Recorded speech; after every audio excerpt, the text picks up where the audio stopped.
আসসালামু আলাইকুম রহমতুল্লাহ। আশা করি সবাই ভালো আছো, সুস্থ আছো। তোমাদের সবাইকে স্বাগতম গুণগত রসায়নের ওয়ান শট ক্লাসে। তো আজকের ক্লাসে আমরা গুণগত রসায়ন এর উপরে একটা ওভারঅল একটা ক্লাস দেখব, যে ক্লাসে আমরা এর টপিকগুলো সম্পর্কে জানবো, কোনগুলো বেশি ইম্পর্টেন্ট, কোনগুলো কম ইম্পর্টেন্ট, অ্যান্ড অলসো আমাদের কিছু কিছু আমরা সিকিউ সলভ করব। মানে আমাদের 5 থেকে 6টা টাইপ দেখাই দেবো। এই টাইপের বাইরে থেকে তোমার সিকিউ জেনারেলি আসে না, তো 5 থেকে 6টা টাইপ দেখে দেবো। আর এই অধ্যায়টা খুব বেশি ইম্পর্টেন্ট, কেননা আমাদের এই অধ্যায় থেকে দুইটা প্রশ্ন সিকিউ তো প্রায়ই আসে, কোনো কোনো বোর্ডে আবার 3টা সিকিউ চলে আসতে পারে। তারপরে আবার তো আমাদের এমসিকিউ আছে, তাহলে অনেক বেশি ইম্পর্টেন্ট একটা চ্যাপ্টার। তাহলে প্রথমে আমরা টপিকগুলো দেখে নিই। ওকে, তাহলে প্রধান টপিক হচ্ছে আমাদের রাদারফোর্ডের মডেল, রাদারফোর্ডের পরমাণু মডেল, বোরের পরমাণু মডেল। এটা তোমরা 6, 7, 8, 9 এগুলো তো পড়ে আসছো, তাই না? এখনো পড়া লাগতেছে। তারপরে তোমরা ভার্সিটি লাইফে যখন যাবে তখনও পড়া লাগবে, বুঝতে পারছো? তোমরা যেখানেই যাও তোমাদের রাদারফোর্ড এবং বোর পিছু ছাড়বে না। তারপর দেখো বোরের পরমাণু মডেলে বর্ণালীর সংখ্যা। আর হ্যাঁ, রাদারফোর্ডের পরমাণু এবং বোর পরমাণু মডেলের মূলত আমাদের তুলনাটা আসে, এর জন্য রাদারফোর্ড এবং বোর পরমাণু মডেল দুইটাই আমাদের বেসিক ধারণা রাখা লাগবে। মানে বর্ণনাটা তোমার একবার রিডিং পড়ে নিবা বই থেকে, তাহলেই হবে। তারপর দেখো বোরের পরমাণু মডেলে বর্ণালীর সংখ্যা। বোর পরমাণু মডেল বর্ণালীর ব্যাখ্যা। হ্যাঁ, ব্যাখ্যা মানে বলতে গেলে যে আমাদের লাইমেন বামার প্যাক্সটেন ব্র্যাকেট ফুন্ড হামফ্রেস সিরিজগুলো মনে আছে? তো আমরা হচ্ছে সিকিউ করবো এটা নিয়ে, তখন আমি হচ্ছে এগুলো নিয়ে একটু এক্সপ্লেন করব। তারপরে দেখো আমাদের কোয়ান্টাম সংখ্যা নিয়ে, এটা হচ্ছে আমার এখন দেখানোর কিছু নাই, দেখাতে গেলে তোমার হচ্ছে ক্লাসটা হচ্ছে 7-8 ঘন্টার হয়ে যাবে, বুঝতে পারছো? তো কোয়ান্টাম সংখ্যা হচ্ছে আমাদের এন এল, প্রধান কোয়ান্টাম সংখ্যা, সহকারী কোয়ান্টাম সংখ্যা, ম্যাগনেটিক এবং স্পিন কোয়ান্টাম সংখ্যা, তাই না? তো এই কোয়ান্টাম সংখ্যাগুলো আমাদের হচ্ছে একটু দেখা লাগবে, আমাদের বইটা খুললে অল্প একটু পড়লে আমাদের হয়ে যাবে কোয়ান্টাম সংখ্যা। তারপর দেখো বেমা অবদ্রিয়তি এক্স গামা, এগুলো কি লিখছি, তাই না? তো এটা হচ্ছে আমাদের মূলত এমসিকিউ এর জন্য। ওকে, তো এমসিকিউ এর জন্য আমাদের এই টপিকটা।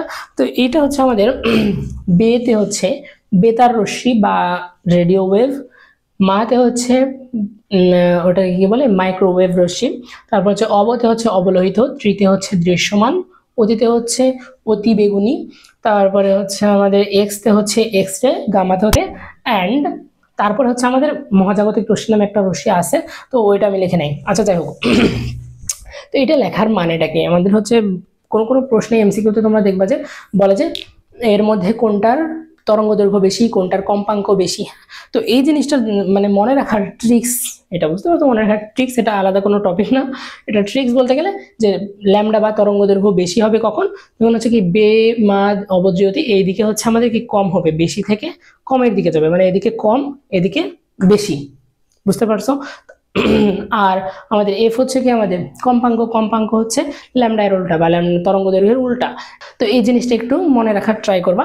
তারপর দেখো আমাদের পড়ার জন্য আছে জাল টাকা, পাসপোর্ট, গুলো হচ্ছে কি আমাদের যে শনাক্তকরণ, এটা কিভাবে শনাক্ত করতে হয়, এই মানে শনাক্তকরণ করতে হয়, এটার একটা প্রসেস, বুঝতে পারছো? প্রসেসটার চাইতে আমাদের ইউভি রশ্মির ব্যবহার এবং আইআর রশ্মির ব্যবহারটা বেশি ইম্পর্টেন্ট। এগুলো হচ্ছে আমাদের ঘ নাম্বারের প্রশ্নে চলে আসে, মানে এগুলো হচ্ছে কি বলে মানে বাই চান্স চলে আসে, বুঝতে পারছো? তেমন ইম্পর্টেন্ট না, বাট বাই চান্স চলে আসে।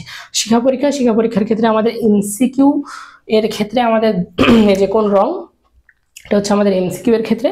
অ্যান্ড প্রসেস, শিক্ষা পরীক্ষার প্রসেস হচ্ছে যে আমাদের হাইড্রোক্লোরিক অ্যাসিডে ডুবাবো, তারপরে হচ্ছে আমাদের ওই আয়নটা নেবো, আয়নটা নিয়ে শিখাতে ধরবো, তারপরে হচ্ছে একটা রং দিবে, তাই না? তো এই প্রসেসটা হচ্ছে তোমরা দেখে নিবা। আর কোন রং কোন আয়নের জন্য কোন রঙের, যে পটাশিয়াম কে প্লাস আয়নের জন্য, তারপরে সোডিয়াম প্লাস আয়নের জন্য সোনালী হলুদ, এগুলো হচ্ছে কোনটার ক্ষেত্রে কোন রংটা দেয় শিক্ষা পরীক্ষায়, সেই রংটা তোমাদের মনে রাখতে হবে। তারপরে দেখো দ্রাব্যতার ক্ষেত্রে আমাদের দ্রাব্যতার নিয়ে আমাদের একটু ধারণা রাখা লাগবে, কেএসপি কেআইপি এগুলো নিয়েও আমাদের ধারণা রাখা লাগবে। এটা হচ্ছে আমাদের কি দ্রাব্যতা, আয়নিক গুণফল, এটা হচ্ছে আমাদের আয়নিক গুণফল, এটা হচ্ছে আমাদের দ্রাব্যতা গুণফল। তারপরে দেখো সমায়নের ম্যাথ আছে আমাদের, তো এখানে আমি হচ্ছে এগুলো দেখাই দেবো। এগুলো হচ্ছে আজকের ক্লাসে আমরা পড়াই দিব। সমায়ন, তারপরে হচ্ছে শনাক্তকরণটা আমি আজকে দেখাই দিচ্ছি না, এখানেই দেখো এফি2 এই মানে এগুলো আমাদের ইম্পর্টেন্ট, সবগুলো পড়া লাগবে। এটা বলতেছি না যে শুধুমাত্র এগুলো পড়ো, এই শনাক্তকরণের ক্ষেত্রে সবগুলো ইম্পর্টেন্ট, বুঝতে পারছো? বাট তার মধ্যে যেগুলো আমাদের এর প্রিভিয়াস ইয়ারগুলোতে বারবার আসছে, সেগুলো হচ্ছে আমাদের এই যে এইগুলা। ওকে, এইসব আয়নের শনাক্তকরণটা বারবার আসছে, বাট এর বাইরেও কিন্তু এর বাইরে যে আসবে না এমন কোনো কথা না। কার্বনেট আয়নের ক্ষেত্রেও আসতে পারে, সোডিয়াম প্লাস আয়নের ক্ষেত্রে ওই যে আমাদের পটাশিয়াম পাইরো অ্যান্টিমোনেট, এটা হচ্ছে খুব বেশি একটা ইম্পর্টেন্ট একটা এমসিকিউ। তারপরে হচ্ছে আমাদের অ্যামোনিয়াম আয়ন শনাক্তকরণের ক্ষেত্রে নেসলার দ্রবণের সংকেত, এইগুলো হচ্ছে আমাদের খুব বেশি ইম্পর্টেন্ট এমসিকিউ এর ক্ষেত্রে। তাহলে শনাক্তকরণের ক্ষেত্রে আমাদের যতগুলো শনাক্তকরণ আছে সবগুলো শনাক্তকরণ আমরা দেখব, তার মধ্যে এইগুলো একটু বেশি ভালো করে দেখব। এবং এর মধ্যে অ্যামোনিয়াম আর হচ্ছে ওই যে কি বলে ওটাকে সোডিয়াম, এটা হচ্ছে একটু ইনক্লুড করে নিও। তাহলে দেখো যে Fe2+ Fe3+ এর ক্ষেত্রে আমরা 3 ভাবে শনাক্ত করতে পারি, সোডিয়াম হাইড্রোক্সাইড দিয়ে, পটাশিয়াম ফেরোসায়ানাইড দিয়ে, ফেরিসায়ানাইড দিয়ে, দুইটা দিয়ে আমরা করতে পারি। তারপরে দেখো অ্যালুমিনিয়াম 3+ এর ক্ষেত্রে 3টা দ্বারা আমাদের করতে হয়। 3টা মানে হচ্ছে আমরা এটা একটাই প্রসেস, বাট হচ্ছে আমরা প্রথমে অ্যামোনিয়াম হাইড্রোক্সাইড দিই, তারপরে সোডিয়াম হাইড্রোক্সাইড, তারপরে অ্যামোনিয়াম ক্লোরাইড, তারপরে আমরা এটাকে শনাক্ত করতে পারি। এটা হচ্ছে কিসের জন্য? আমাদের জিঙ্ক থেকে অ্যালুমিনিয়ামটা আলাদা করার জন্য। মানে জিঙ্কের ক্ষেত্রে কি হয়, অ্যামোনিয়াম হাইড্রোক্সাইড দিলেও সাদা পদক্ষেপ পড়ে, আবার সোডিয়াম হাইড্রোক্সাইড দিলেও সাদা পদক্ষেপ পড়ে, বাট এই যে এইখানে এসে জিঙ্ক আর পারে না, বুঝতে পারছো? এখানে গিয়ে আর সাদা পদক্ষেপ দিতে পারে না অ্যামোনিয়াম ক্লোরাইডের ক্ষেত্রে। তারপরে দেখো ক্লোরাইডের আয়নের ক্ষেত্রে যে সিলভার নাইট্রেট, তারপরে হচ্ছে অ্যামোনিয়াম হাইড্রোক্সাইড দিয়ে আমরা, আর কপার 2+ এর ক্ষেত্রে পটাশিয়াম ফেরোসায়ানাইড, আর হচ্ছে সালফেট আয়নের ক্ষেত্রে বেরিয়াম নাইট্রেট এবং HCl দিয়ে আমরা এটা শনাক্ত করতে পারি। আর এই যে লাস্ট আছে আমাদের 10 নম্বর, যেটা হচ্ছে আমাদের আউফবাউয়ের নীতি, পলের বর্জন নীতি, হুন্ডের নীতি, এই নীতিগুলো একটু তোমাদেরকে ভালোভাবে পড়াশোনা করা লাগবে, বুঝতে পারছো? তো আমরা আমাদের সিকিউ পার্টে চলে আসলাম। তো এই পার্টে আমরা কি করব, 5 থেকে 6টা টাইপ দেখবো, বুঝতে পারছো? যে এই টাইপের মধ্যে আমাদের যে প্রশ্নটা আছে ওই রকম প্রশ্ন তোমাদের অনেকগুলো আছে, বুঝতে পারছো? আমাদের তো আমাদের কি বলে এটাকে টেস্ট পেপার, অথবা তুমি যেটাই খোলো, গাইড খোলো, টেস্ট পেপার খোলো, সেখানে দেখবা যে 50 থেকে 80টা বা 100টা প্রশ্ন দেওয়া আছে।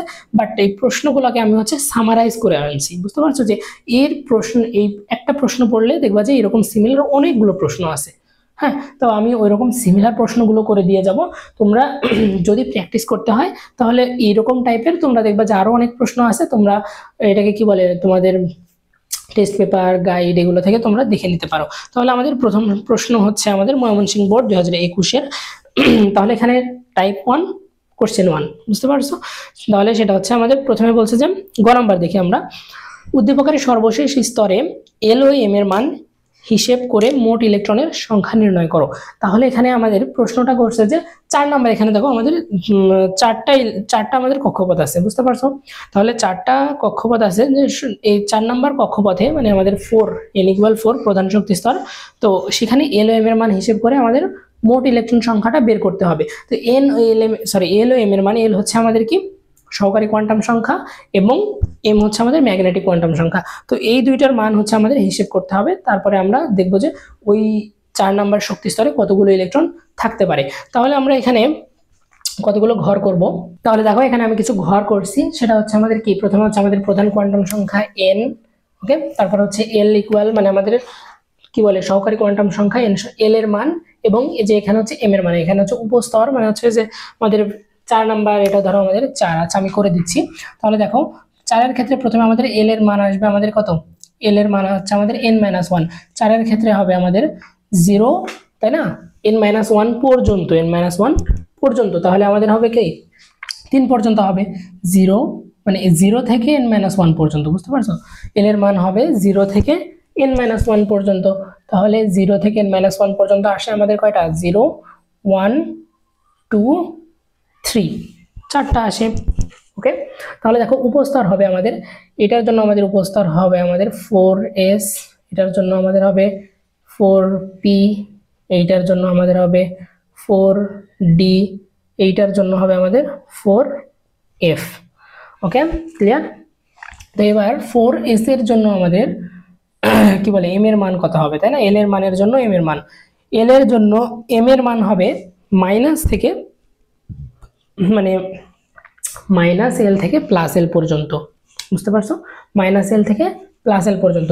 তাহলে m এর মান 0 হলে, সরি l এর মান 0 হলে m এর মান কি হবে 0, l এর মান এবার 1, তাহলে l এর মান -l থেকে +l পর্যন্ত 0, তাহলে -l এর মান হচ্ছে আমাদের 1, তারপরে আসে আমাদের 0, তারপরে আসে আমাদের +1, এটা হচ্ছে আমাদের কি px, py, pz, বুঝতে পারছো আশা করি। তারপরে 2 হচ্ছে আমাদের কি 4d, 4d হচ্ছে আমাদের তাহলে কি হবে -l থেকে +l পর্যন্ত m এর মান, তাহলে -2 -1 0 +1 +2, তাহলে আমাদের এখানে আসলো কি 5টা অরবিটাল। 5টা অরবিটাল কোনটা, যে dx dy dz dz x² y² ওইটা বুঝতে পারছো, dz স্কয়ার। তারপরে হচ্ছে আমাদের 4f অরবিটাল, 4f অরবিটাল হচ্ছে আমাদের কি, তাহলে আমাদের হবে কত -3 -2 -1 0 +1 +2 +3, ক্লিয়ার। তাহলে আমাদের এখানে আসলো আমাদের m এর মান আসলো কয়টা, এখানে আমাদের আসলো একটা, এখানে 3টা, এখানে 5টা, এখানে কয়টা 7টা। এবার আসি উপস্তরে ইলেকট্রন সংখ্যা। উপস্তরে ইলেকট্রন সংখ্যা কিভাবে মাপে জানো? উপস্তরে ইলেকট্রন সংখ্যা মাপে হচ্ছে দুই ভাবে মাপে, আমরা হচ্ছে n এর মান দিয়ে মাপতে পারি, আবার হচ্ছে l এর মান দিয়ে মাপতে পারি। তাহলে সর্বোচ্চ ইলেকট্রন সংখ্যা হবে n এর মান দিয়ে মাপলে 2n², আর l এর মান দিয়ে মাপলে 2 × 12 + 1। এখানে কি বলছে আমাদের l এবং m এর সাহায্যে বের করতে, তাহলে আমরা l এবং m এর সাহায্যে যেহেতু বের করতেছি, l এবং m এর সাহায্যে বের করলে আমাদের কোনটাতে যেতে হবে, এইটাতে যেতে হবে। তাহলে আমাদের 2 × 12 + 1, 0 বসাও, l এর জায়গায় 0 বসালে কি হবে আমাদের 0 এবং 2, তাই না 2। তারপরে হচ্ছে l এর জায়গাতে 1 বসাও, 1 বসালে আসতেছে 3, 3 দুগুণে 6। তারপরে হচ্ছে l এর জায়গাতে যদি 2 বসাও, 2 বসালে আসতেছে হচ্ছে 2 দুগুণে 4, 4 এর 5, 5 দুগুণে 10। তারপরে ওখানে যদি আমরা 3 বসাই, 3 দুগুণে 6 + 1 মানে হচ্ছে আমাদের 7, 7 দুগুণে 14। তাহলে আসলো আমাদের মোট ইলেকট্রন সংখ্যা। এবার আমরা এখানে এই 4টা আমরা কি যোগ করে দেব, তাহলে 2 6 2 6 10 + 14 32, তাই না? তাহলে আমাদের গ নাম্বারটা এটাই ছিল আমাদের অ্যান্সার, যে l এবং m এর মান হিসেব করে মোট ইলেকট্রন সংখ্যা কোন শক্তি স্তরে, চতুর্থ শক্তি স্তরে। আমরা এভাবে আশা করি তৃতীয় শক্তি স্তরে দিলেও আমরা পারা যাবে, তাই না? তৃতীয় শক্তি স্তরে গেলে কি হবে ভাবো, তৃতীয় শক্তি স্তরে গেলে আমাদের l এর মানটা কি হবে n-1 পর্যন্ত, তাই না, 0 থেকে n-1 পর্যন্ত। তাহলে এখানে আমাদের এখানে যদি আমরা n এর মান 3 দেই, তাহলে শুধুমাত্র আমরা এই যে এই লাইনটা আমরা মুছে দেব, ওকে, এই লাইনটা মুছে দিব। আর এইটাতে কি হবে, এটাতে হবে আমাদের কত 18, বুঝতে পারছো এইটাই। তাহলে এইটাই হচ্ছে আমাদের গ নম্বরে দিতে পারে এরকম প্রশ্ন, তার জন্য এই প্রশ্নটা একটু ভালোভাবে প্র্যাকটিস করে যাবা। তাহলে আমরা ঘ নম্বরটা দেখি, উদ্দীপকের বিকিরণ বর্ণালীর তরঙ্গ দৈর্ঘ্য নির্ণয় করে উহার ব্যবহারিক ক্ষেত্র বিশ্লেষণ করো। তাহলে এখানে আমাদের কি করতে হবে, বর্ণালীর বের করতে হবে। তাহলে বর্ণালীর তরঙ্গ দৈর্ঘ্য বের করতে হলে আমাদের সূত্র কোনটা আছে,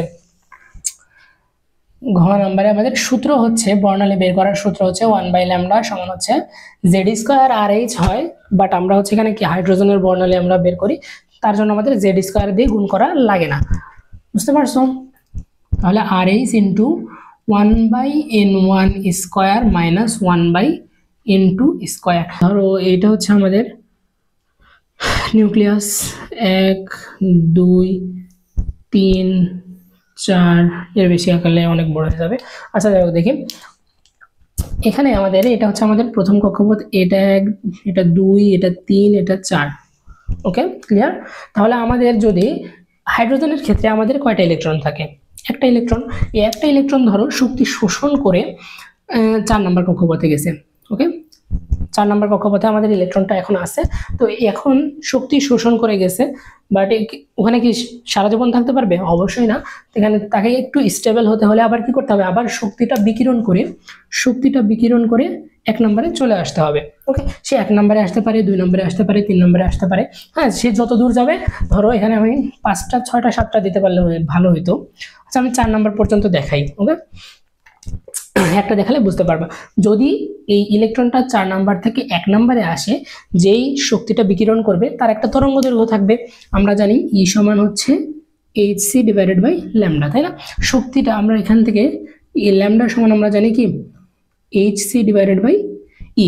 তাহলে সে যে পরিমাণ শক্তি শোষণ করে গেছে ওটাই তো বিকিরণ করবে। তাহলে বিকিরণ করে যখন আসবে তখন একটা তার আমরা তরঙ্গ দৈর্ঘ্য পাবো। তাহলে সেই তরঙ্গ দৈর্ঘ্যটা আমাদের কি বলে, একটা যে কোনো একটা তরঙ্গ দৈর্ঘ্য দিবে, যাই হোক সেটা আমরা কোন এর মধ্যে পড়ে, মানে যে আমরা বেতার, বেমা, অবদ্রি, অতি, এক্স গামা পড়লাম না, তাহলে তার মধ্যে কোনটাতে পড়বে সেইটা আমাদের বের করতে বলছে। অ্যান্ড আর কি ওইটার ব্যবহার, সেই রশ্মিটার আমাদের ব্যবহারটা লিখতে বলছে।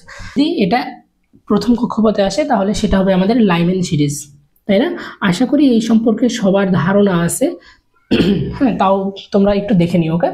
তারপরে 1 নম্বরে আসলে সেটা হচ্ছে লাইম্যান সিরিজ।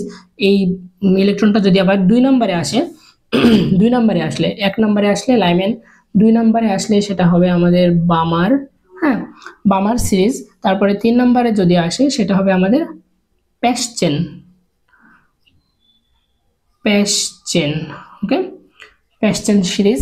তারপরে সেটা যদি 4-এর উপরের কোনো কক্ষপথ থেকে 4 নম্বরে আসে তাহলে 4 নম্বরে আসলে সেটা হবে আমাদের ব্রাকেট, 5 নম্বরে আসলে ফুন্ড, 6 নম্বরে আসলে হামফ্রেশ। আচ্ছা যাই হোক, এটা না লিখি। তো আমাদের বেশিরভাগ ক্ষেত্রে আমাদের এখানে একটা জিনিস দেখার আছে যে বামারের ক্ষেত্রে, যে বামার যদি অঞ্চলে বা হচ্ছে আমাদের দ্বিতীয় কক্ষপথে যদি ইলেকট্রনটা আসে তখন সেটা হয় আমাদের দৃশ্যমান। যদি প্রথম কক্ষপথে আসে তাহলে সেটা লাইম্যান সিরিজে হবে, এটা হচ্ছে আমাদের অতি বেগুনি, হ্যাঁ, এটা হচ্ছে আমাদের অতি বেগুনি হবে। আর যদি প্যাসচেন, ব্র্যাকেট, ফন্ড এগুলোতে হবে আমাদের অবলোহিত, ওকে, এগুলোতে আসলে হবে অবলোহিত। এই জিনিসটা আমাদের এই মানে বর্ণালীর ক্ষেত্রে যে আমি 2 নাম্বার টপিকে লিখছিলাম, তাই না, বর্ণালীর ব্যাখ্যা। তো এটাই হচ্ছে আমাদের বর্ণালীর ব্যাখ্যা। তো এখান থেকে আমাদের এই প্রশ্ন মানে এই সূত্রটা আসে।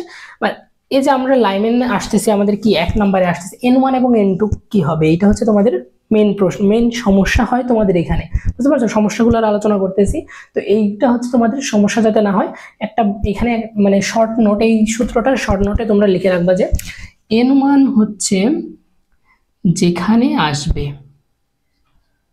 যেখানে আসবে, আর N2 হবে যেখান থেকে আসবে, বুঝতে পারছো? এই শর্ট নোটটা রেখে দাও, বাট ব্রেনে ভালোভাবে মুখস্থ করো, বুঝতে পারছো? ব্রেনে রাখো। তাহলে দেখো লাইম্যানের ক্ষেত্রে কি হবে, যদি 1 নং কক্ষপথে আসে N1 এর মান হবে 1, N2 এর মান হবে যেখান থেকে আসছে সেটা, বুঝতে পারছো? N1 অলওয়েজ ফিক্সড, হ্যাঁ, এই দেখো এগুলো হচ্ছে N1 এর মান, N1 এর মান, বুঝতে পারছো? তো হামফ্রেশ পর্যন্ত আমাদের যাওয়া লাগে না, বিশেষ করে আমাদের প্যাসচেন অথবা ব্র্যাকেট সর্বোচ্চ আমাদের এইচএসসি লাইফে মানে আমাদের প্রশ্নে আসলে এতটুকুই আসে। আর বিশেষ করে আসে আমাদের যে বামার, বুঝতে পারছো? এটা হচ্ছে আমাদের দৃশ্যমান সিরিজে যা আছে। এই দৃশ্যমান সিরিজটা মানে বলবে যে তোমাদের প্রশ্নে বলে দেবে যে বিকিরণ করলো, মানে ইলেকট্রনটা বিকিরণ করলো, তাহলে বিকিরণটা কি আমাদের দৃশ্যমান হবে কি হবে না, এরকমও প্রশ্ন আসে। তো তোমরা হচ্ছে এইগুলা হচ্ছে একটু কি লিখে রাখবে। আর অতি বেগুনি রশ্মি এবং অবলোহিত রশ্মি এই জিনিসটাও একটু মানে অল্প একটু পড়ে রাখবে এই বেগুনি রশ্মিগুলো সম্পর্কে। আচ্ছা, তাহলে আমরা আমাদের প্রশ্নে আসি। প্রশ্নে আসলে সেখানে দেখবা যে আমরা এখানে দেখা আছে যে চতুর্থ কক্ষপথ থেকে তৃতীয় কক্ষপথে, তো মানে আমাদের প্রশ্নে যেটা হচ্ছে আমাদের দেখাই দেওয়া আছে, তাই না, চিত্রে, সেটা হচ্ছে চতুর্থ কক্ষপথ থেকে তৃতীয় কক্ষপথে আসছে। তাহলে আমাদের এখানে Rx এর মানটা একটা জিনিস যেটা হচ্ছে আমাদের একটু মুখস্থ রাখা লাগবে, 10 96 78 পার সেন্টিমিটার, ওকে, এটা হচ্ছে পার সেন্টিমিটার। আর এর মানটা এটা হচ্ছে একটা ধ্রুবক, আর এটাকে আমরা যদি মিটারে নিয়ে যাই, মিটারে নিয়ে গেলে হবে 1.0। আচ্ছা, আমরা প্রথমে সেন্টিমিটারে দেখি, এইভাবে দেখি সাইন্টিফিক ওয়েতে, 678 ইন্টু 10⁵ পার সেন্টিমিটার, এটা তো বুঝছি। তাহলে এটাকে আমরা যদি মিটারে নেই 1.09678 ইন্টু 10⁵ পার মিটার, ওকে। এই জিনিসটা হচ্ছে একটু নোট করে রেখে দাও। তাহলে আমরা এখানে কি বসাবো, অলওয়েজ আমরা এসআই এককে করার ট্রাই করি, হ্যাঁ। 1.09678 ইন্টু 10⁻7 1/n1, n1 এর মান আমরা কি বলছি, এখানে হয়তো একটু দেখা যাচ্ছে না, তাও তোমরা হচ্ছে একটু কনসিডার করে নিও, ওকে।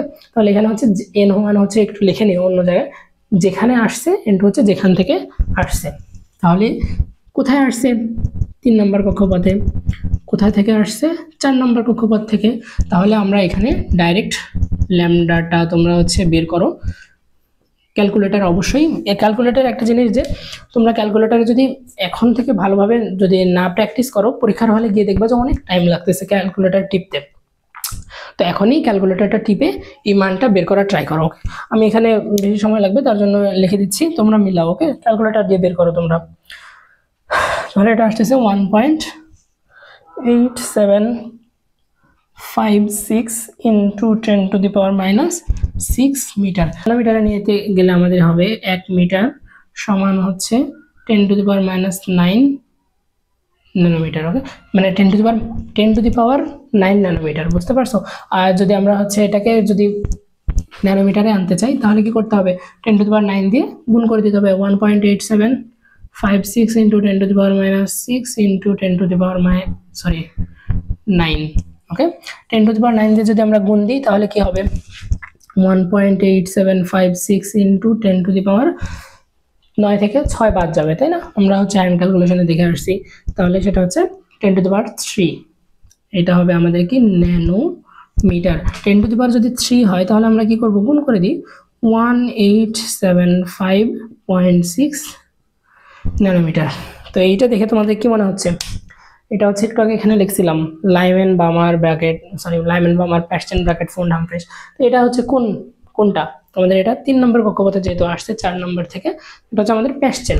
তো প্যাস্টেনের ক্ষেত্রে আমি কি বললাম একটু আগে, তারপরে অতি বেগুনি, তারপরে হচ্ছে দৃশ্যমান, তারপরে হচ্ছে আমাদের কি বামারের ক্ষেত্রে দৃশ্যমান, আর তারপরে সবগুলোর ক্ষেত্রে অবলোহিত। তাহলে এটা হচ্ছে আমাদের কি অবলোহিত বা আইআর রে, আইআর বা ইনফ্রারেড রে। তাহলে ইনফ্রারেড রে বা আইআর রে রশ্মি আমাদের কি কি কাজে লাগে, তাই না? প্রশ্নে আমাদের কি দেওয়া আছে, প্রশ্নে দেওয়া আছে যে উহার ব্যবহারিক ক্ষেত্র। তাহলে এর ব্যবহারিক ক্ষেত্র সম্পর্কে 3 থেকে 4টা লাইন লিখে দিলেই না।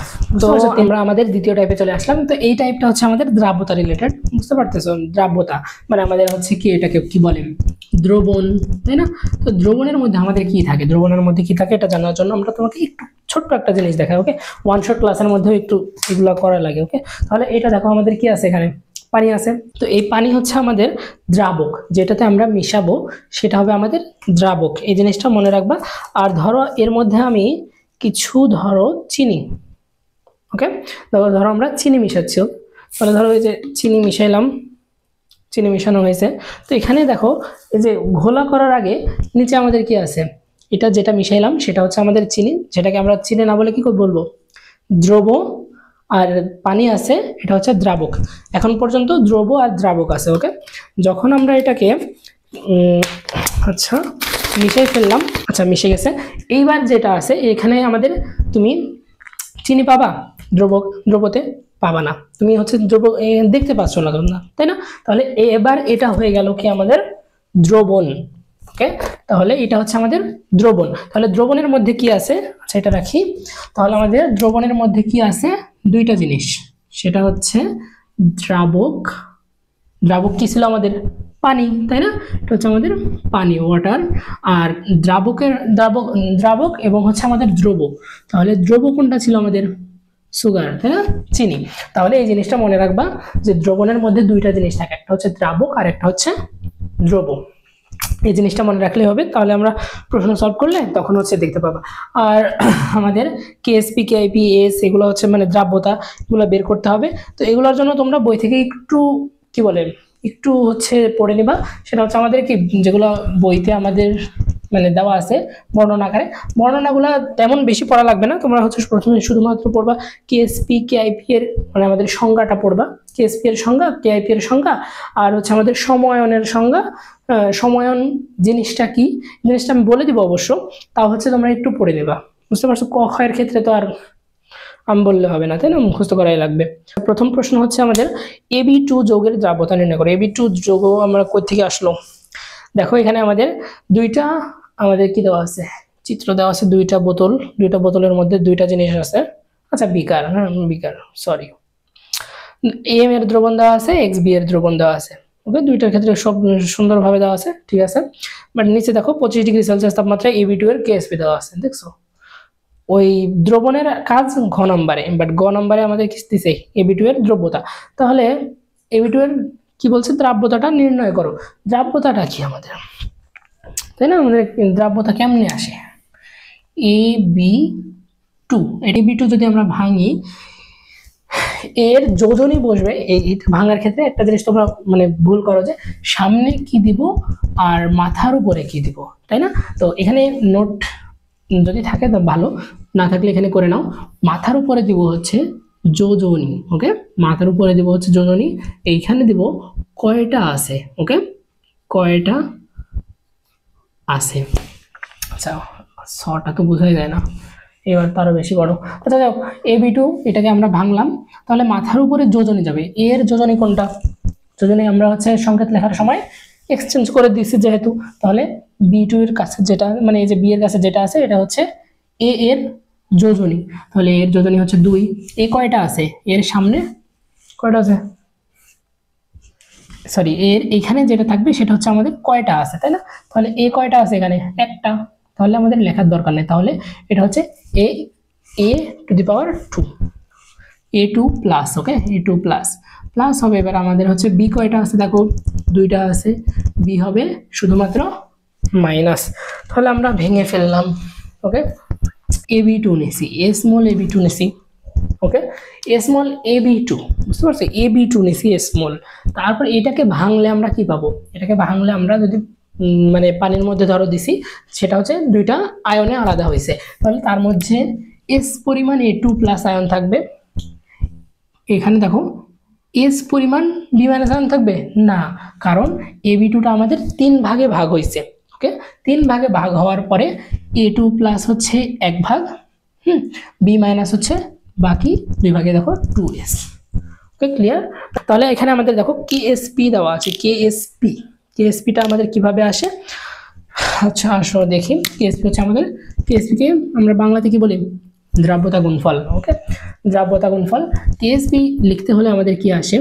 A2 প্লাস আয়নের ঘনমাত্রা ইনটু বি মাইনাস আয়নের ঘনমাত্রা।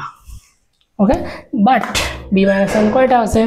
2টা, তার জন্য আমাদের কি এটা স্কয়ার। ওকে, বুঝতে পারছো? তাহলে A2 প্লাস আয়নের আমাদের মোল সংখ্যা মানে ঘনমাত্রা, সরি মোল সংখ্যা মানে ঘনমাত্রা আছে s, আর বি মাইনাসের ঘনমাত্রা আছে 2s।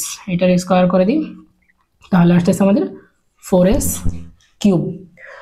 আচ্ছা, একটা জিনিস এখানে মনে রাখবা, এমসিকিউ এর ক্ষেত্রে এ বি এর ক্ষেত্রে আমাদের KSP হবে s স্কয়ার। ওকে, তারপরে হচ্ছে AB2 এর ক্ষেত্রে হবে 4s কিউব, A2 B3 এর ক্ষেত্রে হবে 108s টু দি পাওয়ার 5, আর একটা কি জানি আছে AB3 মনে হয়, AB3 হলে 27s টু দি পাওয়ার 4, এরকম কিছু একটা, বুঝতে পারছো? এই জিনিসগুলো মনে রাখলে এমসিকিউ এর ক্ষেত্রে তেমন মানে প্যারা হয় না।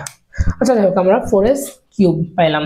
আচ্ছা, এখানে আমাদের কি দেওয়া আছে? আমাদের KSP এর মানটা দেওয়া আছে, তাই না? দ্রাব্যতাটা বের করতে বলছে, তাহলে আমাদের KSP এর মান দেওয়া আছে, তার জন্য এখানেও সেম KSP। তাহলে আমরা s যদি বের করতে চাই তাহলে আমাদের কি হবে? Third root KSP, third root হবে KS। আচ্ছা, এখানে প্রথমে আমরা 4 দিয়ে প্রথমে ভাগ করে ফেলবো, তারপরে আমাদের, তাই না? তাহলে KSP third root KSP divided by 4, তাহলে থার্ড রুট KSP তোমরা বসাই ফেলো সুন্দর করে, ক্যালকুলেটরে বসাই ফেলো। ক্যালকুলেটরে যত করবা তত হচ্ছে তোমাদের কি বলে, ক্যালকুলেটরের ব্যবহারের যে দক্ষতা সেটা বাড়বে, বুঝতে পারছো? 1.84 into 10 to the power minus 8 divided by 4, সবাই বসাও। বসায় কি আসছে? বসায় আসছে আমাদের 1.7 into 10 to the power minus 3, 1.7 into 10 to the power minus 3, এটা হবে আমাদের কি? এস হচ্ছে আমাদের কি? মোল পার লিটার, মোলই আসে, মোল পার লিটার। ওকে, তাহলে AB2 যোগের দ্রাব্যতা, AB2 যোগের দ্রাব্যতা কি ছিল আমাদের? এই দেখো S, তাই না? এসি তো আমাদের বের করছে। যদি এখানে বলতো বি মাইনাস আয়নের দ্রাব্যতা বের করো, বি মাইনাস আয়নের দ্রাব্যতা কত? 2s, কিন্তু তখন বি মাইনাস আয়নের ক্ষেত্রে এটা হচ্ছে আমাদের AB2 এর দ্রাব্যতা বা হচ্ছে A2 প্লাস আয়নের দ্রাব্যতা, বাট বি মাইনাস আয়নের যদি দ্রাব্যতা বলতো তখন আমরা কি করতাম? 2 ইন্টু এস, যেইটা বের হয়েছে এটা হচ্ছে আমরা গুণ করে দিতাম, তখন আমরা B2 মাইনাস আয়নের ঘনমাত্রাটা বের করে ফেলতে পারতাম। পরের প্রশ্নটা দেখো, প্রথম ও দ্বিতীয় পাত্রের মিশ্রিত দ্রবণে কোনো অধক্ষেপ পড়বে কি না? তাহলে আমাদের যে 2টা দ্রবণ আছে এই 2টা বিকার কি করবো? আর একটা বিকারে সুন্দর মতো ঢেলে দিব। তো বুঝতে পারতেছো কি করতে হবে? তো করতে পারলেই হবে না, আমাদের কি করতে হবে? এটা সলভ করতে হবে। তাহলে আমাদের কি কি দেওয়া আছে সেটা আগে আমরা লিখে ফেলি। ওকে, তোমরা তো দেখতে পাচ্ছ প্রশ্ন, আমি আর দেখতে একটু কষ্ট হচ্ছে। তাহলে এটা হচ্ছে আমাদের ঘ নাম্বার। প্রথম বিকারে আমাদের দেখো দেওয়া আছে যে পদক্ষেপ পড়বে কি পড়বে না, এটা কিভাবে আমরা বের করবো, তাই না? এখানে আমাদের দেখো এই দুইটাকে আমরা যদি একটু কি বলে এটাকে যোগ করি তাহলে কি হবে, এক্স বি। তাহলে এখানে দেখো এক্স বি কিন্তু হবে না, আমাদের এখানে একটু দেখো, একটু খেয়াল করলে দেখতে পাবে যে আমাদের এ বি টু এর আমাদের কেএসপি দেওয়া আছে, তাই না? তাহলে এখান থেকে যেটা হবে সেটা হচ্ছে আমাদের এ বি টু। বুঝতে পারছো? বুঝতে পারছো? বুঝতে না পারলে এখানে দেখো, তাহলে আমাদের এক্স বি এর সামনে 2 হবে, কেননা এই দুইটা যদি না দাও তাহলে এ বি টু জীবনেও সম্ভব না। ওকে, তাহলে এম এইটার ক্ষেত্রে আমাদের কি আছে, এটার ক্ষেত্রে হচ্ছে আমাদের যোজনীটা 2 2 করে, বুঝতে পারছো? এই জন্য যোজনীটা উজ্জ্ব আছে, আর এ এর যোজনী এ দেখো এখানে গেছে, বুঝতে পারছো? আর এক্স এবং বি এর ক্ষেত্রে এটা যোজনী, দুইটার যোজনী 1 1 করে, তার জন্য এ বি টু প্লাস হচ্ছে আমাদের কত, এক্স টু এম। তাহলে আমরা এই দুইটা, এবার আমরা দেখবো যে কেএসপি দেওয়া আছে কার, দেখো আমরা এখানে মানে অধক্ষেপ্ত হতে হলে কি করতে হয়, আমাদের K I P greater than KSP, K I P equal KSP, K I P less than KSP, এই তিনটা ক্ষেত্র আছে আমাদের। তো এইটা প্রথমটা হলে আমাদের কি হয়, দ্রবণটা সম্পৃক্ত হয়। তারপরে এইটার ক্ষেত্রে আমাদের কেআইপি গ্রেটার দেন কেএসপি হলে দ্রবণটা অধক্ষিপ্ত হয়, তাই না? কেএসপি, যার কেএসপি কেআইপি থেকে ছোট সেটা অধক্ষিপ্ত হবে, আর KIP less than KSP, KSP হলে এইটাকে বলে আমাদের অসম্পৃক্ত। বুঝতে পারছো? অসম্পৃক্ত। তাহলে আমাদের এখানে আমাদের দেখো কেএসপি দেওয়া আছে এবি টু এর, তাই না? আমাদের কেএসপি দেওয়া আছে এবি টু এর। তাহলে আমরা যেখানে এই প্রশ্ন আমরা এই জিনিসটা একটু দেখবো যে যেইটার কেএসপি দেওয়া থাকবে সেটারই আমরা কেআইপি বের করব। বুঝতে পারছো? তাহলে আমরা সুন্দর মতো কি করব, এবি টু এর কেএসপি আমাদের দেওয়া আছে, এবার কেআইপি নির্ণয় করব। কেআইপি নির্ণয় করে দেখব যে কেআইপিটা কি কেএসপির থেকে বেশি হয় কিনা, তাই না? এটাই তো আমাদের দেখতে হবে। এবার সমস্যাটা হচ্ছে কেআইপি নির্ণয় করতে হলে আমাদের কি লাগে, তাই না? কেআইপি নির্ণয় করতে হলে আমাদের A2 প্লাস আয়নের ঘনমাত্রা লাগে ইন্টু বি মাইনাস আয়নের ঘনমাত্রা, এটার স্কোয়ার। বাট এইটার কেএসপি দেখতে সেম সেম লাগছে না? একদম সেম, বাট একটু সমস্যা আছে ভাইয়া। এখানে আমরা কি দিছিলাম, এস দিছিলাম, ওটা হচ্ছে কি ছিল, সম্পৃক্ত দ্রবণের ক্ষেত্রে, তাই না? বাট এইটা এক না, কেননা এটা হচ্ছে তুমি কি করতেছো, দুইটা আমাদের বিকার বা জার একসাথে মিশ্রণ করতেছো। এখানে আমাদের দেখো ঘনমাত্রা এখানে ডিফাইন করা আছে, বুঝতে পারছো? সম্পূর্ণ দ্রবণের ঘনমাত্রাটা দেওয়া আছে। তাহলে সম্পূর্ণ দ্রবণের ঘনমাত্রা দেওয়া থাকলে সেখান থেকে আমাদের A2 প্লাস আয়নের ঘনমাত্রা বের করতে হবে, বি মাইনাস আয়নের ঘনমাত্রা বের করতে হবে, তারপরে এখানে বসাতে পারবা। তাহলে এখানে দেখো আমাদের মিশ্রিত দ্রবণে A2 প্লাস আয়নের ঘনমাত্রা বের করতে হবে, এ বি মাইনাস আয়নের ঘনমাত্রাটা বের করতে হবে। তাহলে এখানে লিখবা মিশ্রিত দ্রবণে A2 প্লাস আয়নের ঘনমাত্রা। ওকে, A2 প্লাস আয়নের ঘনমাত্রা আমরা ধরি A2 প্লাসের ঘনমাত্রা আমরা ধরি S1। ওকে, S1। তাহলে আমরা জানি S1 V1 সমান হচ্ছে S2 V2, তাই না? তাহলে S1 সমান হবে S2 V2 divided by V1। A1 এটা হচ্ছে আমাদের কোথায় আছে, আমাদের A আছে আমাদের দেখো প্রথমটাতে, তাই না? এম এখানে, তাহলে এখানে আমাদের S2 এর মান হচ্ছে আমাদের কত, 0.4। V2 ভি এর মান হচ্ছে আমাদের এখানে ভি আছে কতটুকু, 60 ml এর মধ্যে এ আছে। ওকে, আর এবার আমরা মিশ্রণ করছি কিসের সাথে, এটার সাথে। তাহলে আমাদের V1টা কি হবে, দুইটা যোগফল হবে। তাহলে V1টা হবে দেখো 60 প্লাস 40, যেহেতু মিশ্রিত করছি। আর A2 প্লাসটা হচ্ছে আমাদের কি, মিশ্রিত দ্রবণে A প্লাস আয়নের ঘনমাত্রা, A2 প্লাস আয়নের ঘনমাত্রা। তাহলে এটা হচ্ছে বের করো, বের করে দেখবা যে এটা আসছে 0.24 মোলার। সেম ভাবে আমরা বি মাইনাস আয়নের ঘনমাত্রাটা বের করব, সেটা হচ্ছে আমরা নাম দেই S2 না S3 দিই, S3। তাহলে S3 এর মান হবে আমাদের কি, S3 এর মান হবে 0.2, মানে হচ্ছে আমাদের S4 ইন্টু V4 হচ্ছে আমাদের কত, 40 ml ডিভাইডেড বাই সম্পূর্ণ দ্রবণের ঘনমাত্রা হচ্ছে 100, তাই না? যে 60 প্লাস 40 সমান হচ্ছে 100। তাহলে এইটা আসতেছে 0.08 মোলার। এটুকু উঠাই নাও, এটুকু উঠাই নিলে এইটা আমরা হচ্ছে এবার এখানে বসাই দিব 0.24। এই পার্টটা তোমরা লাস্টে করবা, বুঝতে পারছো? এটা এর মধ্যে না, এটা লাস্টে, এটা লাস্টে লিখবা 0.24 ইন্টু 0.08, 0.08 এর স্কোয়ার 1.536 ইন্টু 10⁻⁵। এইটা আসলে আমাদের কি কেআইপি। তাহলে কেআইপি এবং কেএসপির মধ্যে আমরা তুলনা করতে হবে। কেএসপি দেখো দেওয়া আছে আমাদের, কত প্রশ্নেই দেওয়া আছে দেখো, কেএসপি হচ্ছে আমাদের 1.84 ইন্টু 10⁻⁸, 1.84 ইন্টু 10⁻⁸ কেএসপি। দ্রব্য অধক্ষিপ্ত হবে কোন শর্তে? কেএসপি সরি কেআইপি, আচ্ছা কি হলো, কেআইপি গ্রেটার দেন যদি কেএসপি হয় তাহলে আমরা কি বলি? অধক্ষিপ্ত হবে। বাট এইখানের ক্ষেত্রে কি দেখো কি হয়েছে, এখানে কেআইপি কি কেএসপির থেকে বড়? একটু দেখো তো, কেআইপি কেএসপির থেকে বড়, কেননা এখানে হচ্ছে আমাদের কি 10⁻⁵, মানে আমাদের একটু হলেও 10⁻⁸ অনেক বেশি ছোট, আর 10⁻⁵ অল্প ছোট, বুঝতে পারছো? 10⁻⁸ থেকে কিছুটা বড়। তাহলে কেআইপি গ্রেটার দেন কেএসপি যেহেতু হয়েছে এটার ক্ষেত্রে, তার জন্য দ্রব্যটা অধক্ষিপ্ত হবে। দ্রব্যটা একটু দেখো, 25 ডিগ্রি সেলসিয়াস এবং 50 ডিগ্রি সেলসিয়াস তাপমাত্রায় AB3 এর দ্রাব্যতা যথাক্রমে 40 এবং 60। এইবার দেখো আমাদের দ্রাব্যতা, ওই যে তোমাকে চিনি মিশিয়ে দেখালাম না, এবার চিনিটা এবার কাজে লাগবে। MB এর কেএসপি মেগাবাইট না, এখানে দেখো AB2 দেওয়া আছে, বুঝতে পারছো? তার জন্য MB দিছে। MB এর সরি এখানে MB এর কেএসপি 1.8 ইন্টু 10⁻⁻10। তো এখানে গ নাম্বারটা দেখো, 50 ডিগ্রি সেলসিয়াস তাপমাত্রায় 100 গ্রাম AB3 এর সম্পৃক্ত দ্রবণকে 25 ডিগ্রি সেলসিয়াস তাপমাত্রায় শীতল করলে কি পরিমাণ দ্রব্য কেলাসিত হবে? তো এই জিনিসটা বোঝার জন্য একটু বেসিক লাগবে আমাদের, বুঝতে পারছো? তো কেএসপি কখন আমরা বের করবি?